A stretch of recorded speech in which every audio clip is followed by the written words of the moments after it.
Dulu Neng Tika ini beratnya dari 105. Sebenarnya top-topnya tuh 116.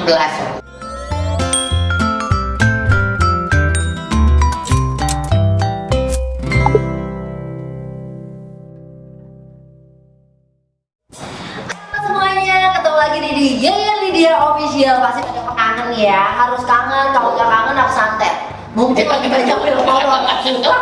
Ngeri banget sih. Kan harus satu wajib. Jadi hukumnya ya, kalau di aku tuh kangen Yaya Lydia Official, subscribe, nonton, itu hukumnya wajib siga sholat. Amin. Siga sholat hukumnya. Nah, sekarang kalian udah lama kan nggak ketemu nih. Sekarang Yen mau ngomongin, biasanya kan yang dulu-dulu mah paling masak, olahraga gitu ya. Asa sedikit gitu manfaatnya ya. Banyak tahu. Nanti mungkin akan selang-seling. Ngatur. Kalau sekarang kan lebih ke kesehatan. Sharing Kesehatan gitu kan. Sekarang mah banyak. Nah, sekarang tuh udah ada Neng Tika. Saya bukan dokter, saya ingetin ya. Tadi saya di kesehatan, saya kayak Lula Kamal gitu. Tapi banyak banget yang udah titip pesan. Gara-gara di Timur tuh banyak yang titip pesan. Tapi sebelumnya sekarang tuh nanya, kesibukan lagi apa? Kesibukannya setelah awal tahun berhenti DT, berhenti siaran, pokoknya awal tahun itu berat sekali buat kami ya. Tapi alhamdulillah itu kayaknya dikasih waktu sama Allah gitu ya, karena selama 14 tahun lah ya, nggak pernah ngelihat anak bangun pagi, karena jam 5 pagi harus sudah berangkat gitu kan. Nah sekarang tiap pagi mau nggak mau harus nyiapin makanan buat anak-anak, nyiapin anak-anak gitu. Itu adalah yang nggak pernah dilakukan selama ini. Jadi alhamdulillah. Jadi ibu yang tertunda ya? Iya, ibu yang tertunda. Ibu yang tertunda. Terus ya itu lagi ada channel YouTube barengan Ronald. Karena anak-anak juga ada aku lihat. Anak-anak itu waktu itu sempet nyanyi itu dibikinnya pas pandemi ya, tapi baru tayang. Oh, bikinnya pas pandemi, tapi itu bermanfaat sekali, tetap diterusin Pak? Masih, tapi memang itu aku kolaborasi sama saudara aku yang kebetulan dia pencipta lagu anak-anak gitu. Oh iya, karena aku sempat wih keren nih, apa ucapan-ucapan itu yang terima kasih, yang tolong, yang 3 kata ajaib. 3 kata ajaib, nah itu aku nonton itu juga. Harus ingat ya lumayan lah, tapi belum menghasilkan kayaknya. Oh, jangan khawatir, saya yang kemarin berhenti pun karena begitu. Habis ini lebih banyak keluarnya daripada masaknya ya. Amin. Amin. Enggak apa-apa. Ini justru kita ngasih tahu yang di rumah nih, bahwa kalau kalian lihat, oh jadi YouTuber tuh, wah, tidak semudah itu hidup teman, Besti. Tidak semudah itu, Besti ya. Butuh sekali perjalanan yang jalan yang berliku. Tapi dinikmati. Iya, karena itu kan kita belajar sambil akhirnya bisa dapetin sesuatu. Ya, jadi sekarang tuh aku merubah mindsetnya adalah berbagi dulu masalah pendapatan. Nah, jadi betul. itu dulu aja ya kan. Kalau dulu kan, wah gini biar dapat ini, sekarang enggak. Makanya sekarang lebih ke misalnya ya udah kita berbagi kesehatan, berbagi informasi yang gitu aja dulu pengennya yang gitu. Ya mah bonus. Siap. Kalau dikasih. Amin. Kalau niatnya baik pasti juga baik. Kembali ke soal kita. Nah, dulu Neng Tika ini beratnya dari 105. Sebenarnya top-topnya tuh 116 waktu itu pas lagi hamil. Gitu, tapi habis ngelahirin ternyata memang tidak bisa turun kurang dari 100. Jadi tetap dari 116 turun cuma sampai 105 gitu. Tapi dari pas sebelum hamil dari berapa? Ya sekitar 90-an juga memang. Berarti naiknya emang nggak terlalu banyak. Nggak banyak, alhamdulillah. Cuma setelah keluar anaknya, turunnya nggak banyak juga. Jadi nggak tahu itu kemana sisanya. Naiknya nggak banyak, turunnya nggak banyak. Terus apa yang memutuskan untuk aku harus menurunkan berat badan? Awalnya sih kalau pengen diceritain, suami alhamdulillah ya, suami saya tuh nggak pernah minta untuk kurus. Dia selalu menerima saya apa adanya. Satu-satunya laki-laki yang mau menerima apa adanya. Nggak pernah minta kurus gitu. Dia selalu gitu, aku nggak pernah minta kamu kurus, walaupun suka ada perasaan yang, apalagi dia kan sering keluar kota nganterin artisnya gitu kan, yang aduh ada ketakutan dan segala macam. Tapi bilang aku nggak pernah minta kamu kurus terus dan alhamdulillah dia itu sangat setia sama saya, insya Allah ya Pak ya. Nah, kalau niat baiknya adalah dulu tuh pengen nganterin anak-anak sampai dewasa, sampai menikah, sampai punya cucu gitu loh, pengen selalu sehat gitu. Cuman itu nggak pernah kejadian ternyata, walaupun keinginannya seperti itu. Ada satu momen sebetulnya yang bikin akhirnya aku tuh kudu kurus. Aku lagi makan kerupuk kulit ya. Kerupuk kulit yang suka dibawa ke lokasi. Nah itu makan kerupuk kulit diajak ngomong sama siapa gitu, sama buta gitu, sama suami aku diajak ngomong, kesel si kulitnya keluar dari hidung, si kerupuk kulitnya keluar dari hidung. Aku bilang, terus suami bilang, kamu tuh rakus ya gitu. Jadi menurut dia nggak apa-apa gemuk asal nggak rakus sampai lu makan pun makanan keluar dari hidung gitu. Berarti kan makannya geragas kan gitu. Oh cepat-cepat makan, Cepet makan tapi baru pengen ngomong gini, biasa kan tukang gibah gitu ya. Pengen cepet makan, pengen cepet ngeluarin info, jadinya itu kejadian gitu. Terus dia bilang, kamu tuh rakus, dia bilang gitu. Aku rakus, kok kayak dulu tuh rakus makanan sapi kan dibilangnya ya. Aku bilang, aduh kayaknya mesti berubah nih. Dan kebenaran pada saat itu abis general check up, si asam uratnya tinggi. Kan kalau perempuan tuh 4 kalau nggak salah ya, 4 sampai 6 maksimal. Nah, aku tuh 9 gitu waktu itu. Nah, sempat segitu akhirnya, kan dulu kan selalu gini, kok nggak mau diet? Enggak kok, aku nggak kolesterol. Iya. Karena memang kolesterol aku tuh kolesterol jahatnya rendah. Tapi kolesterol baiknya juga lebih rendah dari kolesterol jahat. Jadi sebenarnya mah kolesterol aku teh, gitu ya. Cuma tidak di ambang batas, masih di batas ambang aman. Enggak juga. Kan ini kolesterol jahatnya rendah. Nah, yang itu lebih rendah lagi yang baiknya. Jadi emang kolesterol sebenarnya gitu. Nah, akhirnya ketemu sama temennya kebetulan. Dia tuh tiba-tiba kita lagi MC, bentar ya, dulu yang naik gitu. Kenapa sih? Aku makan dulu.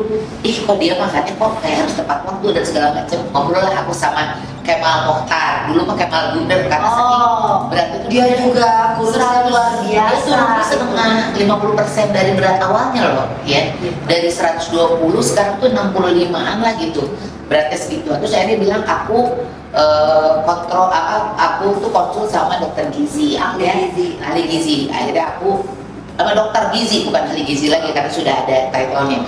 Jadi aku pertama kali itu konsul sama dokter Joko gitu, dokternya Kemal juga, Joko Siswoyo pada saat itu. Nah, sekarang kan banyak nih artis-artis gitu, secara kan dirimu juga artis ya kan, duit banyak ya kan, dan siaran oke ya kan, Dulu ya kan kita ngurusin Iya, banget ya kan, kan masih siaran, masih dating ya kan, masih stripping, masih MC ya kan, karena dia tuh dulu setiap Sabtu tidak kerja tapi off air ya, jadi bukannya istirahat di rumah, bener anak-anak kata anak-anak ini, alhamdulillah mama nih ya kan gitu.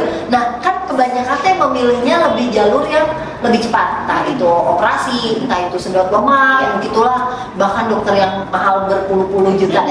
Kenapa tidak memilih dokter itu? karena aku tuh pernah menjalani itu semua, nggak operasi ya, cuman kayak ke dokter yang harganya puluh juta pernah gitu, dan itu tuh nggak berhasil.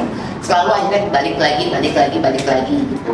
Ternyata yang harus dilakukan adalah merubah pola hidup dan menjadikan si mengatur makan, olahraga dan segala itu sebagai way of life. Jadi cenah ini mah yang udah operasi juga, yang udah sedot lemak juga, kalau dia cara makannya masih seperti dulu atau kebiasaan dia yang mager dibandingin olahraga juga masih kayak dulu, itu akan kembali lagi gitu. Makanya yang kalau yang menurut aku yang istilahnya istiqomah sama dietnya kayak bagus itu udah 150, Iya. sekarang 75 kilo. Jadi dia itu memang konsisten, dia jadikan itu adalah kehidupannya dia seperti itu sekarang gitu, Iya. gaya hidupnya kayak gitu. Karena memang kalau menurut aku mah biasanya karena kurusnya cepet nih, yang penting punya uang, jadi nyepelein, Iya, jadi iya. makannya balik lagi, gampang, besok ke dokter lagi, gitu kan. Nah kemarin tuh sempet banyak nih nanya kenapa harus disuruh, kan kita sempat jalan, jadi setiap sore itu kita jalan 45 menit. Oh ini teman aku jalan, Iya, jadi kamu. ya kan, tapi nggak boleh keringetan, ya kan? Kenapa? Nah, kalau menurut si dokter ya, dulu aku disuruh jalan karena memang makanan yang dikonsumsi itu sangat sedikit sekali, karena namanya tuh defisit kalori ya. Bayangin mestinya tuh kebutuhan 1.300 misalnya, aku tuh palingan cuma 800 makan. Berarti memang sedikit sekali gitu. Nah, jadi kalau misalnya makanan yang kita konsumsi juga itu terlalu sedikit, terus kegiatan kitanya terlalu banyak kayak dipakai lari dan segala macam, itu tuh katanya pembakarannya kurang maksimal gitu. Jadi apa yang kita konsumsi sama apa yang kita keluarkan juga sebetulnya harus seimbang, nggak boleh terlalu berlebihan. Jadi sebenarnya kalau mau sehat ya, bilangnya sehat ya, jangan kurus. Atur makan pasti gitu ya. Terus juga atur makan itu ada jadwal, jenis, sama jumlah gitu. Habis itu juga olahraga, dia harus bergerak. Satu lagi istirahat yang cukup. Itu kenapa harus jalan kaki? Karena itu tadi apa yang kita konsumsi itu memang kayaknya kalau dipakai buat lari itu akan istilahnya kita nomboknya terlalu banyak, jadi akhirnya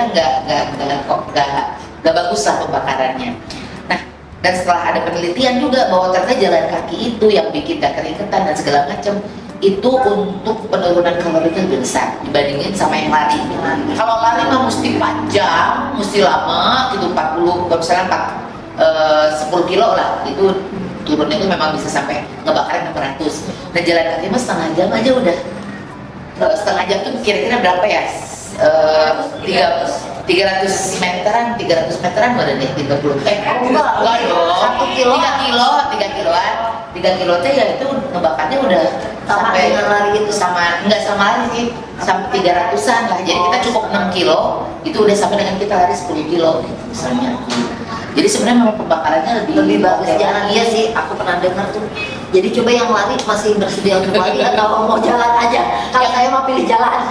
Yang lari juga sebetulnya bisa turunnya cepat asal memang larinya long run yang 21 kilo, 40 kilo. Nah itu bisa kurus. Itu tuh termasuk lari dari kenyataan nggak? Ya itu juga. Bikin kurus deh. Lari dari kenyataannya termasuk. Karena lari dari kenyataan itu biasanya panjang jalannya. Panjang.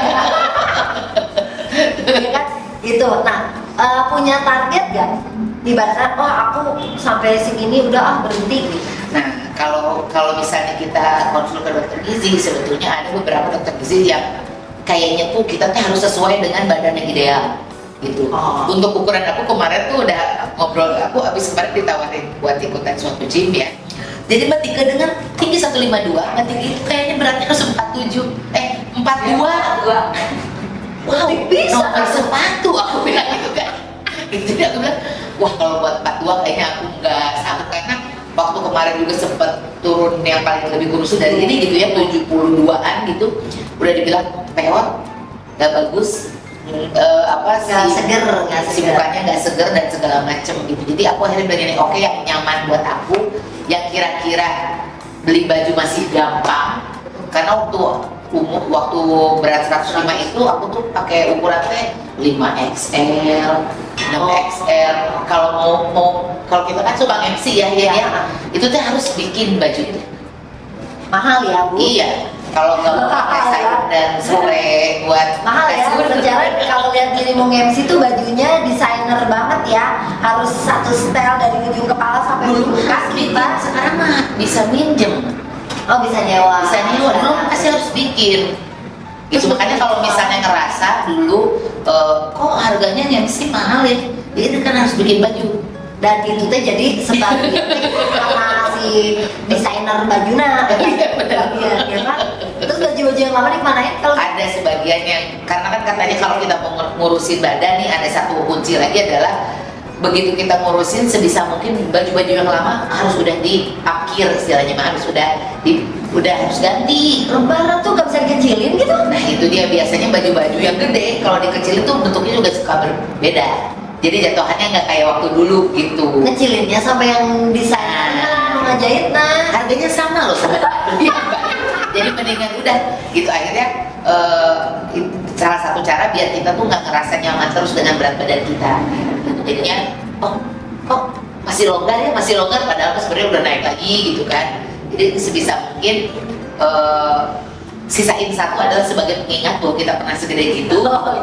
Yang lainnya sih kalau bisa ya disesuaikan dengan badan yang sekarang gitu. Yang bener tuh gini, kalau anakku nggak dulu makan, Kak kakak tuh tambah besar loh kak. Mami tahu gak? Toko itu ada ukuran itu supaya baju itu ngikutin kita, bukan kita ngikutin baju. Tapi bagus loh itu. Jadi dia teh makin besar kak.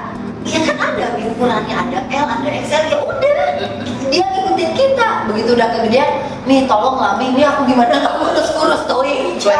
Soalnya si badannya memang badan Adi, aku gede Iya, gitu ya, betul. tulangnya gede. Besar. Beda sama emaknya nih kayaknya makin kurus nih. Iya. Diet apa nih Bu? Saya alhamdulillah sih nggak diet, nggak tahu ini apa saya covid lagi. Jangan dong. Oh, itu ya harus tahu. Yang pertama kali nularin covid sama gua. Tapi saya udah sembuh Pan. Iya, benar. Nggak tahu, nggak ketahuan. Saya mah 2 kali loh covidnya. Saya 3 kali kayaknya. Dan ini tuh nggak tahu kenapa sekarang tuh lagi yang makan banyak nggak gemuk sama rambut rontok banget, sama seperti waktu saya pernah gejala. Wah, baik kalau gitu kita tutup saja acaranya sampai di sini. Sudah mulai mencurigakan. Kan gitu. Belum nih nanya nih. Berarti target sesuai yang harus mah enggak lah ya, yang Enggak. penting kita nyaman tetap ya.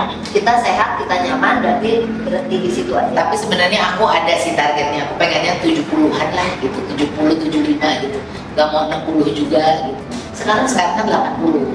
Oh, Dari 72 aku tuh naik lagi ke 80 gitu. Oh, berarti tinggal dikit lah. Enggak juga, Bu. Yang dikit itu yang susah. Ketika kita beratnya banyak, penurunan juga akan cepat. Tapi kalau kita udah mendekati yang menurut kita akan ideal, kita juga udah mulai melonggar tuh kayaknya, kayak makan dikit bisa nih gitu. Kayaknya minum ini sedikit bisa nih gitu. Itu yang bikin akhirnya susah untuk kita nyampe ke berat yang kita pengenin gitu. Dan itu terjadi pada saya.